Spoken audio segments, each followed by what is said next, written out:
we got a lot of stuff we're going to get into tonight, and we're going to have a lot of fun doing it. Before we do, look down there. If you see that subscribe button, click it and click the like button, leave a comment. None of this costs you anything. It takes just a few seconds.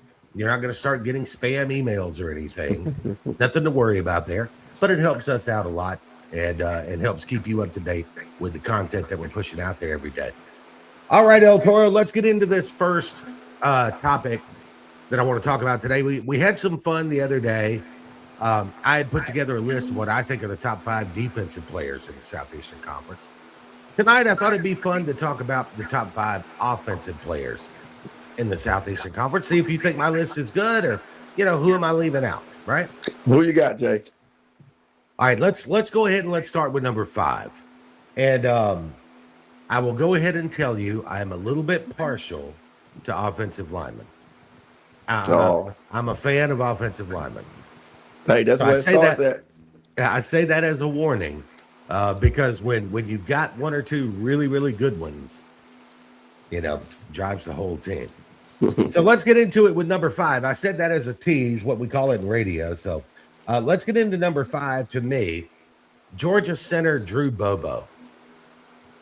This is a multi-year starter. I think he's been starting since he was a true freshman. At least it feels like. It feels like he's been playing for 10 years. Over 700 snaps last year, rushing and passing.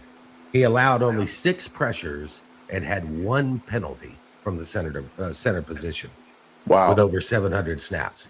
He's experienced. He's smart. He's the son of a coach, obviously, Mike Bobo. So, this is a guy that's like, if you're designing a center, right? Give me a coach's son who's really smart and really technical and also just happens to be 300 plus and can move. Oh, yeah. All of those things there. Now, I know there's people going, boy, that's boring, offensive lineman. So we'll move on to number 4. But believe me, I think at the end of the year, Drew Bobo is going to be a hot topic if Georgia does what I think they can do. Number 4 for you, Eltoro. This is a guy that you brought up when we previewed LSU. And I'm going to put him here. I like production more than I like potential. But I think this guy's got enough production that we can count it, and that's LSU tight end Trey Green. Yes. This is a monster. You're talking 6'7", 250 pounds, can run, can catch. Statistically, like I said, not a huge year last year. 33 catches, 433 yards, 7 touchdowns, but was good enough for second team All SEC last year on a team that wasn't that great. So Trey Green, I mean, your thoughts on him? And you were a linebacker. You had to deal with these tight ends.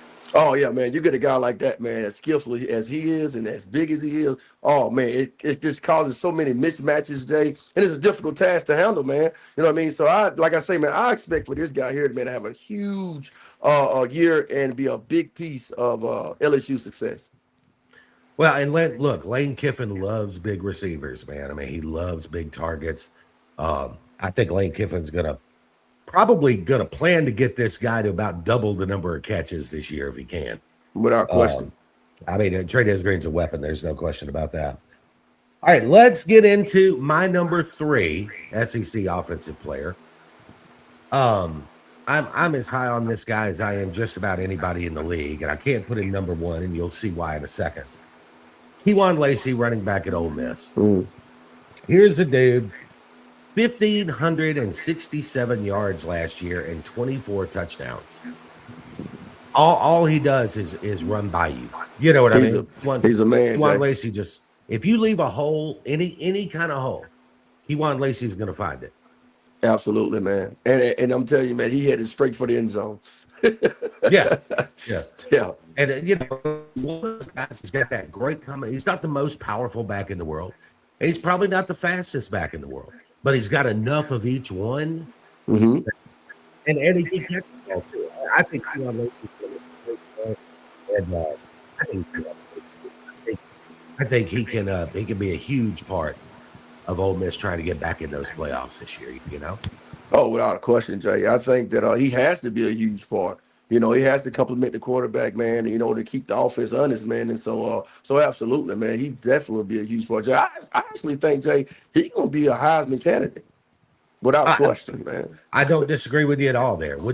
Wouldn't surprise me a bit to see him in New York in December. Hmm. Before we get to my top two, I want to go ahead and thank our anchor sponsor, Glenn Smith Chevrolet GMC. I was just down there last Saturday, and the lines of trucks are just massive. They're located in East Central Alabama, Opelika, Alabama to be exact. And people from all over Georgia and North Florida and Alabama drive there, even from other states, to come see the truck selection. So if you like a GMC Sierra, if you like a Chevy Silverado, if you want to line them up and compare and contrast, they're both great trucks, but they ride a little different. They sit a little different, different packages, different options. You can do all of that with hundreds of them at Glenn Smith Chevrolet GMC. And of course, they're also loaded up with the 2500s, 3500s if you need something bigger and more powerful. Check them out online at glennsmith.com, GLYNN Smith.com. Stand by. Oh, I got it. Okay, Eltoro, here we go with my personal choices for the top two offensive players in the league. Number two, I told you I like the lineman, man. Left tackle Trevor Gooseby at Texas. Oh, This guy's 6'7", 325. He's pretty much, if he went into a lab to create an NFL offensive tackle, this is the guy you would create. 6'7", 325, long arms, man. Just huge long arms.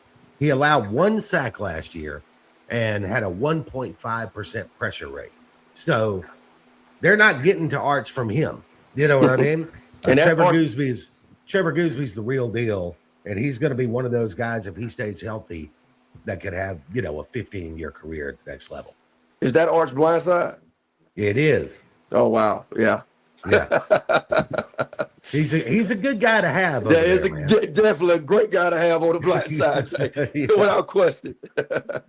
All right. Let's get to my number one offensive player in the SEC. It's no surprise. You going to tell me who it is before I say it? Not Jay, I'm kind of wondering who you got, Jay. It's Trinidad Chambliss, man. Well, okay. I can't put anyone else there. And as much as, because again, I'm not trying to project the season they're gonna have. I'm more looking at what they've already shown me they can do. Right? Well, Jay, I actually thought you was gonna stay in Texas. You thought I was going Arch or Cam? I thought you was going Arch, Jay. Okay. No, I think it's possible that by the end of this season, Arch Manning is the best player in college football. And what we saw in the last 5 or 6 games last year from him was special and good, and it's stuff he can build on. But I watched Trinidad Chambliss in the playoffs just about carry Ole Miss to the semifinals. 66% completions last year, 3,937 yards, 22 touchdowns, just 3 interceptions last year. He also added 8 rushing touchdowns and over 500 yards rushing. So, I mean, he is the most dynamic player in college football coming into the year. And if Ole Miss is going to do something this year with Pete Golding, it's going to have to be Trinidad and Kewan leading the way. Mm-hmm. Jay, I promise you, man, I like the list, man. It's hard to argue about the list, and I like how you mixed it up, Jay. I like how you threw some big uglies in there, Jay. And you gotta have them, man. You gotta have it. It's vital. It's vital. You know, let me say, like, I know everybody's kind of losing it over the highlight Twitter videos that we get, like Cam Coleman at Texas with the one-handed grabs and all that. But we knew Cam Coleman could do that. We knew that when he was at Central Phoenix City High School. Oh, yeah, absolutely, absolutely. So I know he can do that. I'm waiting to see him put in position to use those skills in a big way. And I think Sarkisian, and Sarkisian can do it. We know he can do it. I mean, Sarkisian was the offensive coordinator when Devontae Smith won a Heisman at Alabama. So Sarkisian knows how to use a wide receiver. And I think Cam Coleman could have a big year, but I just haven't quite seen enough yet to be able to put him top 5. And he may be top 5 into the year anyway. I agree with that, Jay. I agree with that.